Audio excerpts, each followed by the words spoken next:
Hey guys, we're tonight. We have Tim Morthland with us. Happy to have you on here, Tim. Thanks for having me. Always, I'm super thrilled. So, Tim, to get started, do you care to tell us what got you into jiu-jitsu in the first place? Yeah, so I had pretty well wrestled most of my life growing up in Illinois and everything. And we had moved down to Kentucky. And actually, Eli Knight came into B Dubs one time and they were talking about it and stuff. And one of the other guys at B Dubs had been doing it. So I went and gave it a try and, fell in love with it. And we trained there for a hot minute. I ended up moving over to Louisville for a while and training with Chris Griffith or Griffin, and from there we moved up to Illinois. Obviously, we moved all over the place. Back in, I trained with him for about 4 years overall, and we moved up to Illinois. And having a home academy 5.5 hours away was a little bit too much, so I switched over to being under JW Wright and been with him since. I think that was in maybe 2015, 2016, I think. I got you. So, let's go ahead and dive into Fuji. What got you started with that? So back when it was Kozen Fighter, Jay had sent out an email that was looking like that they were going to franchise and do all this stuff and to have people apply for different regions. And I had sent in. He basically wanted talk about who we were, get to know us as a person. And I had met Jay several times at that point. And in the meantime, it had switched while we were going through this process. It had switched over from being Kozen Fighter to Fuji BJJ. So took me several years to buy into it. I was working as a bartender at B Dubs, server and a bartender, working at DuPont as a I don't even remember what the position was called. Basically, mixing farm chemicals. Oh, okay. And going out at night and Ubering in a college town.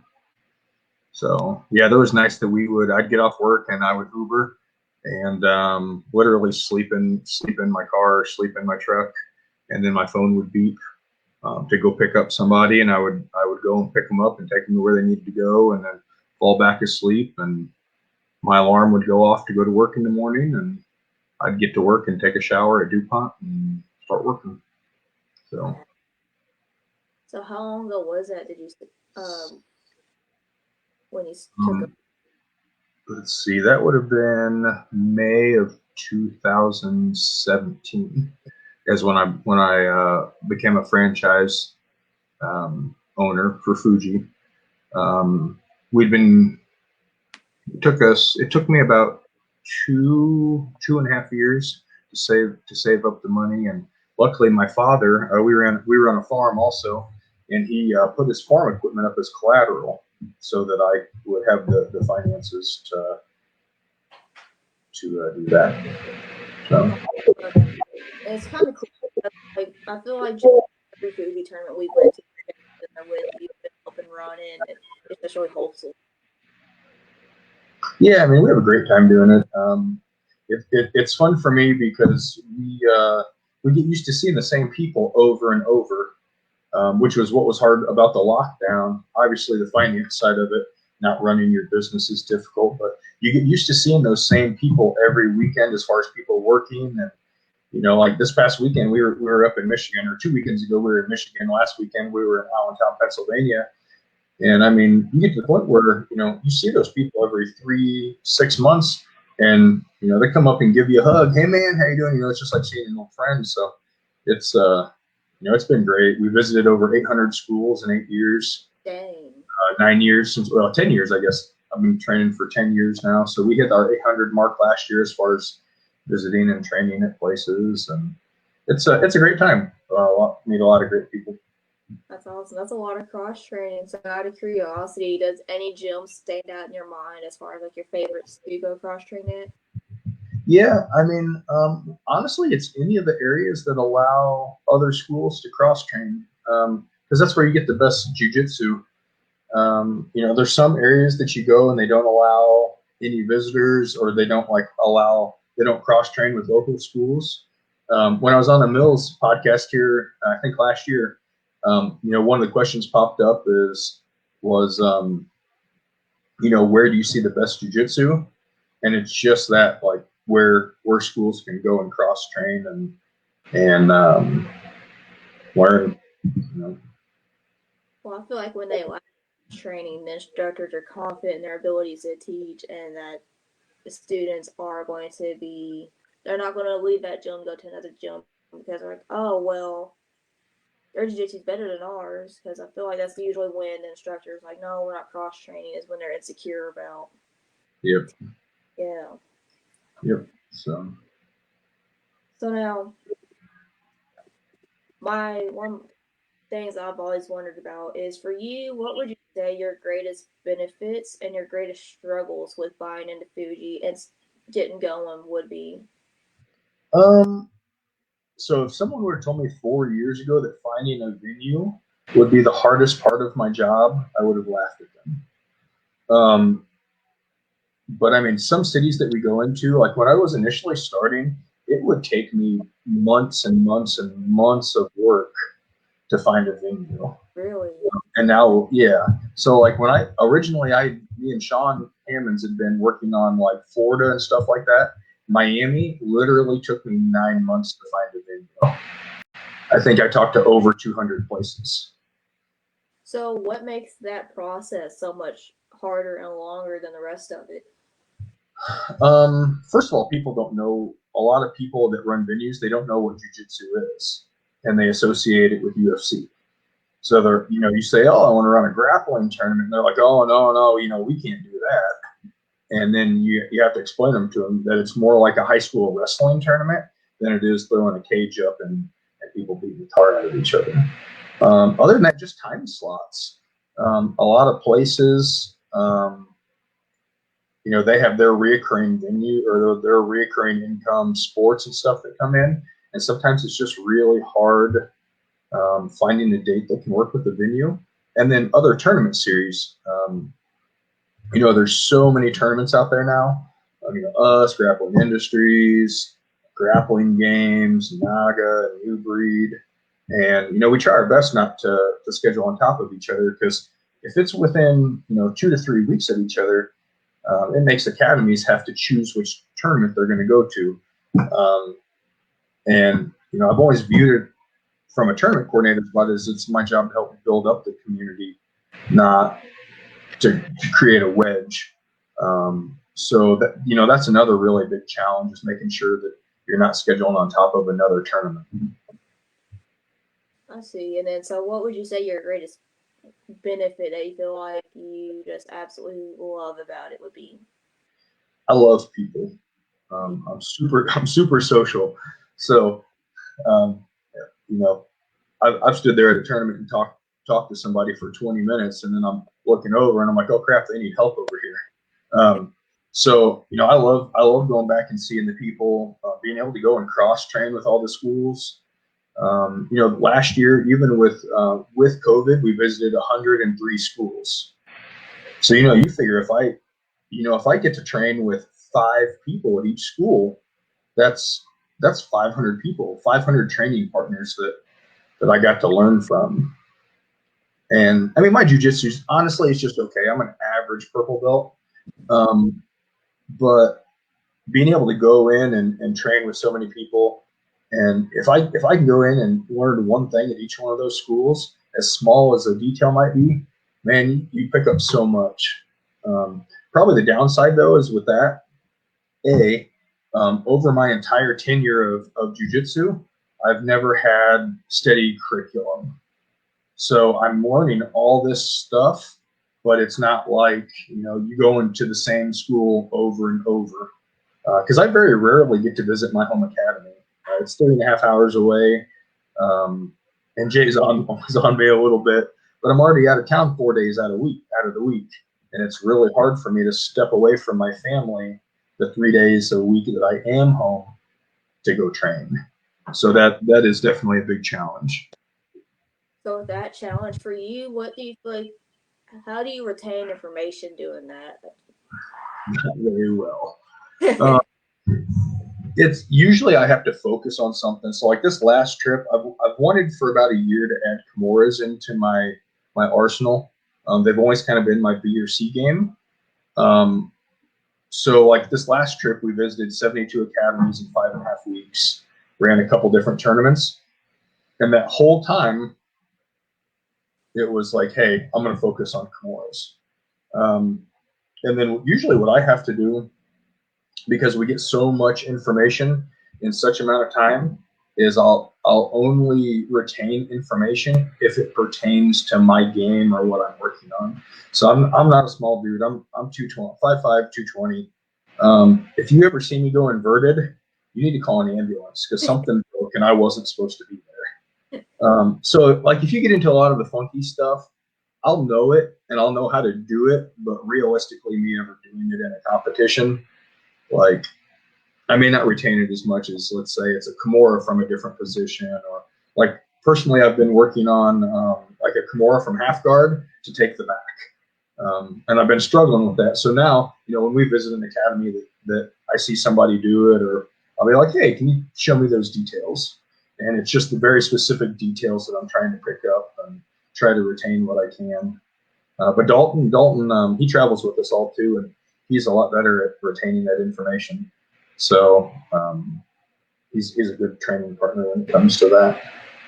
That's awesome. So nice. So now, let me, um, oh yeah, okay, all right, You good? a little bit. So now, me and you have a little bit, dude. You work on your family, organizing all these events. About how many hours and how much energy goes into putting all this together? And can you walk through kind of like what your daily schedule looks like? Yeah. So so we spend each tournament right now. It's a little bit more, actually, a little bit more right now because of venues. As far as every single one of my events, I've had to reschedule as far as a venue since about August Wow. because of different policies and different things like that. But generally speaking, it takes about 125 hours of pre-planning before we even walk out the door to go to the event. So like it it's a little bit different each day depending on what I need to get done. Right now, I'm only home 3 to 4 days a week, so I'm behind on venues right now just because of the COVID stuff. But usually, I would have my venues booked in about a year. Um, Sending emails. I have the ability to text message now, so that helps. Originally, we called all the academies within about 100-mile radius of every tournament, but we found out that academies get so many phone calls from like robo stuff, or robo calls, the stuff that we all get, checking on your car insurance and things like that. That means that I had an out-of-state number. It was difficult to get people to pick up. So I switched over to text messaging. So now the instructors, they get a text message saying, hey, we're going to be coming to the area. If you have any super fighters, let us know. We'd love to have you at the tournaments, so on and so forth. But yeah, it's about 125 hours of work per tournament. Some of it I do, some of it I've taught my wife how to do. Dalton's been learning how to do some of the stuff to ease up a little bit. That's awesome. That's a lot of time. Yeah, we get up. Most days we get up about 7 o'clock, get the kids to school or to daycare. Days that they go to that, and then it's on and off all day. Sometimes I'll get done at 10 o'clock to midnight. If I can't sleep, some nights I have some problems sleeping. I'll stay up, and the stuff that I can do on my phone, I can lay in bed and work on, and then wake up the next morning and rinse and repeat. We'll find a time, usually during the day, to go out and go train off of the BJJ Fanatics videos. I took 25 mats that we usually would keep in the trailer, and I put them out in the garage, and we mount our TV on the wall, and we have, I would say, probably between 70 and 80 BJJ Fanatics videos. Dang. And we train for about an hour a day out there, and then we'll do live training at night. Or the local school here is a Jack McVickers school called Peoria Athletic Club, so we'll try to go down there and train with them at night. Or we'll have people visit. Like I know so many people from the tournaments. I get a phone call. Hey man, we're going to be coming through town. You mind if we stop and train? So with the COVID stuff, a lot of the schools aren't open, so they'll come by the house and train. But yeah, it's pretty regular day. And then Thursday, like this past weekend, going to Allentown, Pennsylvania. It's about a 14-hour drive for us each way. So Thursday night we left at 5 o'clock from Dad's, drove till about 1:30 in the morning. Got up at 7:30, kept driving, got there about 4:15, 4:30, ran registration, set up the event. Saturday we ran a day show, a day event, and a night show. Got out of there about 9:30, dropped the chairs off, drove till about midnight, and then got up Sunday and drove all the way home. Got home about 10 o'clock, 11 o'clock, and then started back up again Monday. That's hectic, and I don't really think a whole lot of people realize that much effort goes into putting on even any type of event. Yep. Yeah, it's when I first started, I hadn't quite figured it out. I kind of fumbled through it. It was before we had the computer systems and things. I used to all the academies.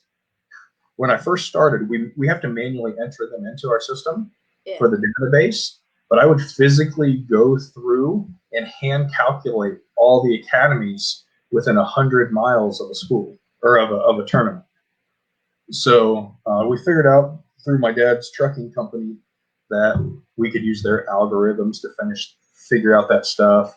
Now the email service that I use, as long as someone has previously opened an email, I can tell the computer system to say, hey, I want to send an email to everybody within 100 miles of this location, and it'll send it to them. So that helps. So it's helping. For sure. So now we keep talking about COVID and all that stuff. So let's go back to last year when all this stuff first hit. Everything shut down. Yep. When you started trying to get back up and running again, what would you say was like the hardest part and your biggest worries with it?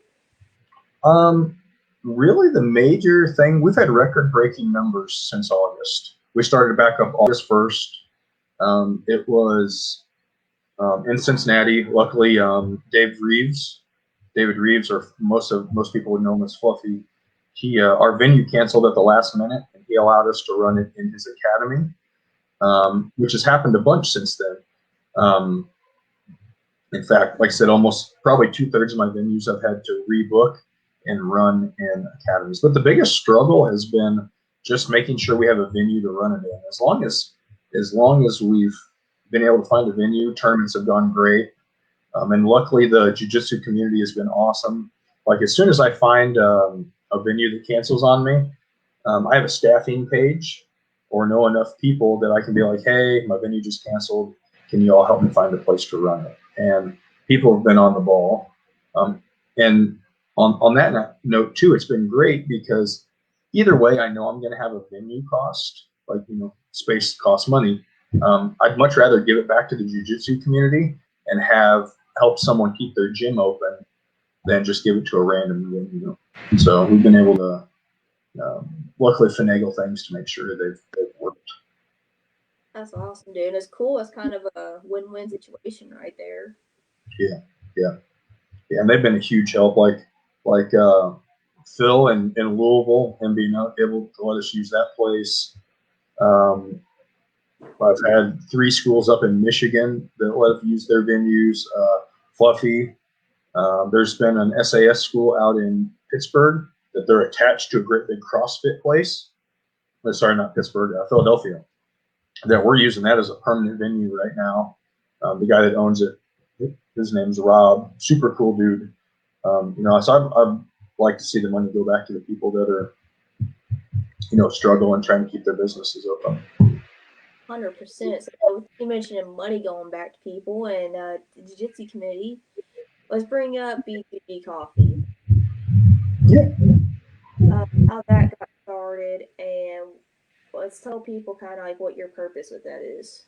Yeah, so originally it started, so I've helped out with wrestling pretty well since I graduated high school in 2004. And one of the things that is always brought up is money. And I had here a couple years ago, I had a wrestling team reach out to me and they're like, hey, man, our funds are getting cut so bad that we might have to cancel our youth wrestling just because there's no money to pay for anything. And so I got the idea of running a coffee company with the sole purpose of doing fundraisers for non-for-profit schools, veterans, and athletes. Got everything set up. We got our first coffee really going. And then COVID hit. We released it in April of 2020. And then all hell broke loose, you know.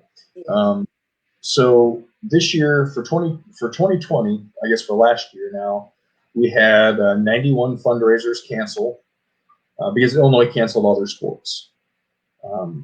So we're fixing on getting those set back up for 2021 and kind of expanding out of Illinois as far as fundraising. In the meantime, we sponsored about 70 to 80 athletes, and you can get on the website and use their individual codes. Each one of them is like the state that they're in and then their name. And those are all people that you know, that I've met through Fuji, or a lot of the people they might have lost their jobs during COVID.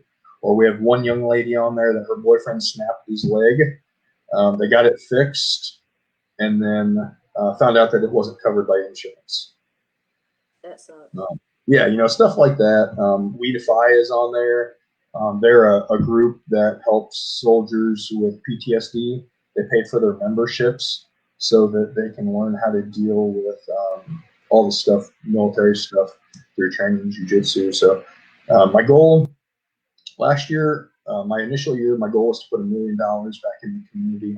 So that's kind of going to be what my goal is this year, is to you know, put $1 million back into everything. Overall, I think COVID put us back about a year and a half with that, but I'm still going to fight to hit that number.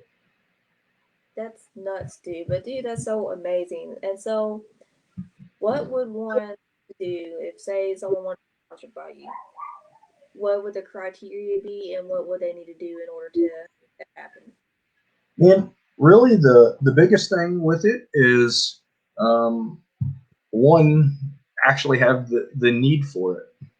Like, you know, I get people that reach out to me all the time. Hey, man, I want to compete more.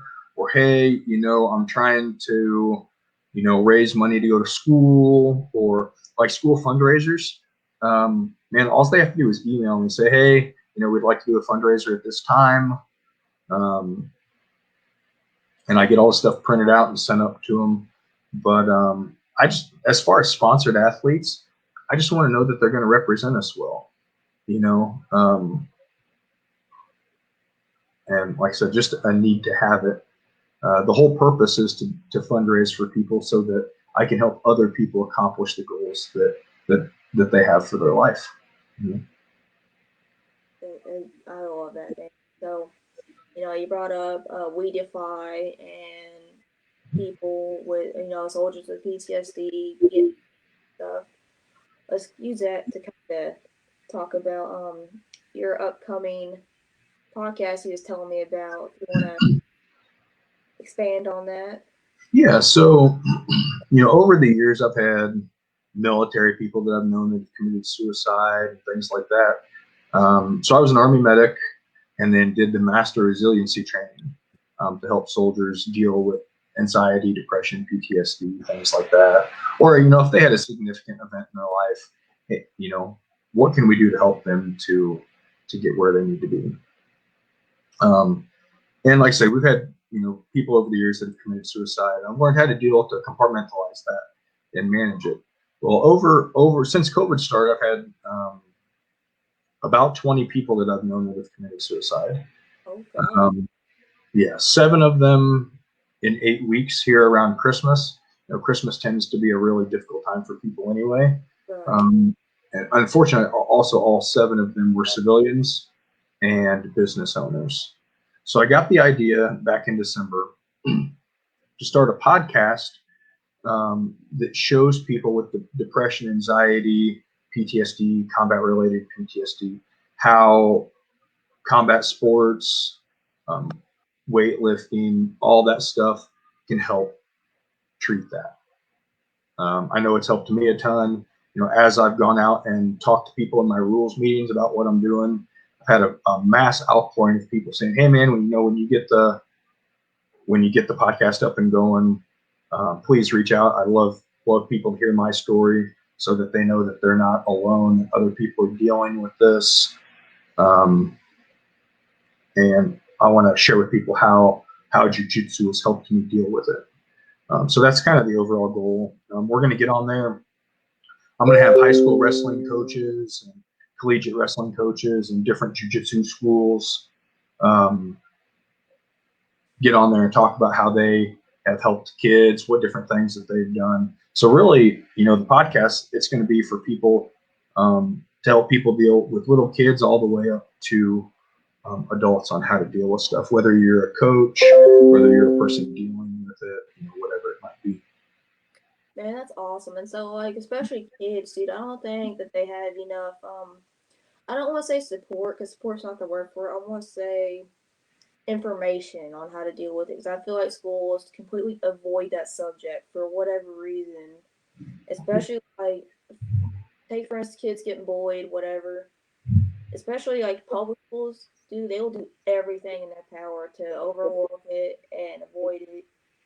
And so many kids have, like, that's over it. And it's like if they had a way to deal with it or knew how to deal with it, I feel like it would help tremendously. Yeah, like schools. So I go in and substitute teach here quite a bit. I haven't done it quite so much since COVID started because I'm not very good about wearing a mask with some medication and some stuff that I'm on. But a lot of it, the funding has shifted so much in schools that a lot of the teachers are really strung out as far as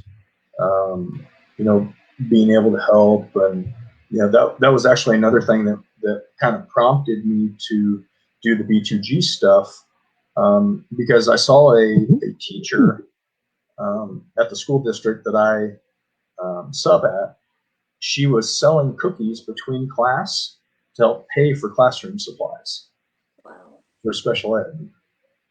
And I'm like, well, if teachers are having to do this, every year funding has increased for students, especially here in Illinois, but you see a lot less of it getting down to where it needs to. So, what can I do as a non-administrative person to make sure that these funds are getting to where they need to go? And my best solution was to start a company that I know that the money is going to go directly back to where it needs to. But yeah, their teachers are super thin right now. And unfortunately, even you see it in the schools, there's a lot of politics involved, whether it be, like federal politics, like what we're seeing now, or there's only some form of politics at every level. Yeah, it's like wild to me because I was going to school, some might mention it, but no, they weren't really talk about it a whole lot, or they wouldn't like expand on it. Versus now, our oldest, she's 12, and she'll come home and she can talk for hours about politics because she's heard her teachers go on about it, and it's like, I feel like someone in that position should be pushing their any type of belief as far as politics on a kid that's that young that won't go out and do their own research on it and make their own opinion. And that's what I have to tell our kids about it as well. If you're that interested in it, do your own fact checking, all that, and form your own educated opinion versus going off what one of your teachers. Yeah, and I graduated high school in 2004, and I'm not really sure what has changed so much since then because I can't like looking back now, I could probably like tell you like what political direction my teachers were. But sitting back in class, not once could I sit there and think about, oh, well, this person, is a Republican or a Democrat or a liberal or conservative or whatever. So I'm not exactly sure what's happened in 15 years to change that mentality. But like right now, like, I have a lot of my teachers on Facebook, and now as an adult, I see their political opinion. And I thought it was pretty astonishing that I never could have picked that up back in high school. They did. They just you formed your own opinion. They guided you. But see, that's the great thing about jiu-jitsu too. I was just talking to a guy setting up a venue in Lexington, Kentucky for June, and him and I got to talking. That's the great thing about what I enjoy about jiu-jitsu and wrestling, and even all these tournaments. At the end of the day, it doesn't matter. We visited 100 schools last year. Not once did I sit down and talk politics with somebody. Right. It didn't matter. It doesn't matter what color you are. It doesn't matter what your politics, what your religion. It doesn't matter if you come from money or you don't. Like, we're just there to beat the tar out of each other. Right, and so it's funny too, because like doesn't matter if you're Democratic, Republican, whatever, you still get choked. I mean, Yeah, it doesn't matter. It doesn't whatever color you like to wear for politics. It doesn't matter. You still going. It ain't gonna protect you from getting choked. hey, oh man, I love it. So Tim, is there anything else you'd like to add? Want to share? Let people know about anything? No, just watch for a bunch of upcoming stuff. I'm personally trying to run 42 events this year. Fuji's constantly expanding. I know I haven't really talked to Jay about it, but I know we got some upcoming states that we haven't had tournaments in the past they're coming down the chain. We're looking at so Dalton lives with me. He pretty well. He's my full-time training partner. He travels to all of our tournaments with us. He is getting ready to start a side thing for B2G, but it's going to be B2G Acai. And again, some of that money is going to go back to fundraising and stuff. But there's a lot of venues that we've had lately that don't have any food or drinks. So he's working on starting an acai bowl booth for when we're out east. A lot of our Midwest tournaments, I'm sure Mike Westcott's still going to come to. If you guys haven't had Smash Bowl, make sure you check out Mike's stuff. If you're at a tournament, dude is awesome. Oh yeah, it's great. Yeah, when we're down at that Bowling Green tournament, like the one here in February, man, I'll literally eat like 4 bowls in one day just from him. Stuff's awesome. But any events that he can't come to for ours, for Fuji, Dalton's going to set up a booth. I think that's about it. Just keep an eye out for coffee stuff. This year we're wanting to add 2 or 3 more coffees. We're going to start adding some T-shirts and stuff. Most of the T-shirts starting off are going to be kind of military themed, kind of going around the snuggle struggle stuff. I got one that I'm working on right now for a design that's going to be like an American flag down the front. And it's going to be a bright red shirt. And one of the groups I'm in, they have what's called Red Friday. Yeah. Which stands for Remember Everyone Deployed. Nice. So I'm going to kind of follow suit with that, have a nice shirt that's made, and then we'll put our B2G logo on one side and probably Fuji logo on the other. So just different things like that, stuff that'll be fun. I'm working on one right now that has a logo on it that's called Dangerously Motivated. Yeah. One that's get up and grind. So kind of different things to kind of just promote hardworking and a hardworking attitude and mentality and things like that. So just keep an eye out for a lookout on that. And probably here by the second quarter, we'll be releasing our podcast, and we're just going to do that on YouTube. I don't want it to ever cost anything to anybody, because the point's not to make money. It's to help people. So I want to make sure that anyone that can have access to that has it, and they can learn what they can. Sweet. So now when you release all your shirts and stuff like that, is that all going to be available on a website too? Say that again. When you get to release your shirts, yep, and apparel, is all that going to be available on the website? Yep. So we're we're going to put that on the B2G. I'm going to use the same platform, the B2G platform, for the Snuggle Struggle stuff too, just for commerce, just so I'm not trying to manage multiple websites. So all the Snuggle Struggle stuff and the B2G stuff will all be on B2G. And then whatever code people type in, that's where the profit goes. Eventually, I'd like to make a little money off B2G, maybe for some retirement or for my kids or stuff. But I talked to Steph here. It's been probably 6 months ago now. Between all my different organizations and companies that I'd like to start, by the time I retire, I'd like to put $50 million a year back into the community. That's my goal. Wild. So my 10-year goal for the coffee company is to put $25 million a year back into the community. And then if I can keep expanding from there, and because it's a recurring income for these schools. So like a school can go out and sell something, just like what you would think of a normal fundraiser, but people can get on and buy monthly subscriptions to coffee. And that's money that goes back to that program every month, all year long.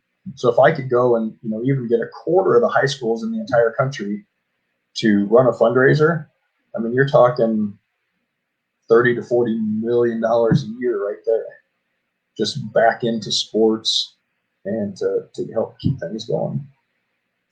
Tim, you're the hero that we need but don't deserve. I appreciate it. Just sports saved my butt. Wrestling specifically saved my butt. And my thing is, I just want to make sure that the kids in future generations have that same opportunity as what I had. I was super blessed to have parents that cared, that did everything that they could. In fact, I didn't find out until I was an adult that my dad used to go out and take out home loans or take out loans to send me to wrestling camps. Wow. That's awesome. Yeah, I mean, both my parents, my mom passed away in 2015, but both of them were, super, super supportive of anything and everything I did. I mean, like with Fuji, my dad's been to more of my tournaments than I've been to. He's not missed a single tournament. I've missed 4 of my own tournaments due to Army or, things like that. So, and I understand that, a lot of people, they may not have the support like that from the families that they should have. And they might get that from a coach, and they might get that from a teammate or a teammate's parents, or so I want to make sure that there's money going back into these programs and to make sure that they're still around to help kids stay out of trouble and become productive members of society.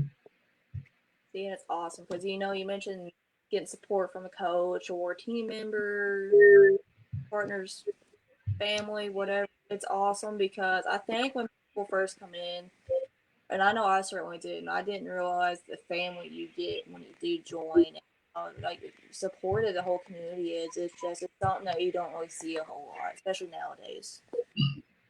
Yeah, I get a lot of emails and texts and different things like that of people. Hey, man, I'm moving to this area.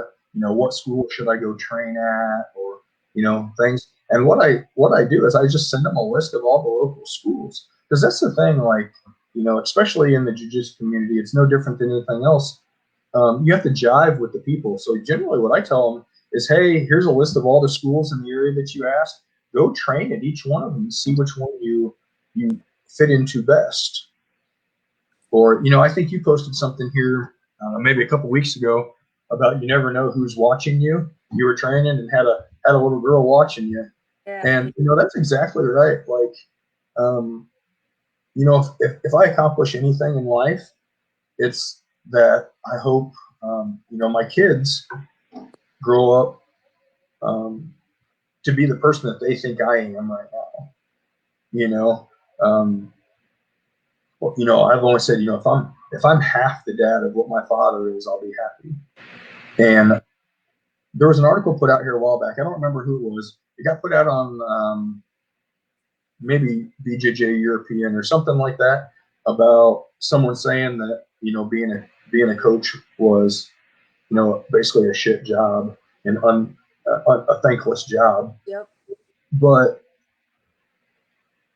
just think about how many lives as a coach that you can touch. You know, if I go in and I can touch someone's life and help them be what they want to be, or grow up to be a productive person, or keep somebody out of jail, or give them the support that they're not getting at home, or maybe extra support that they need.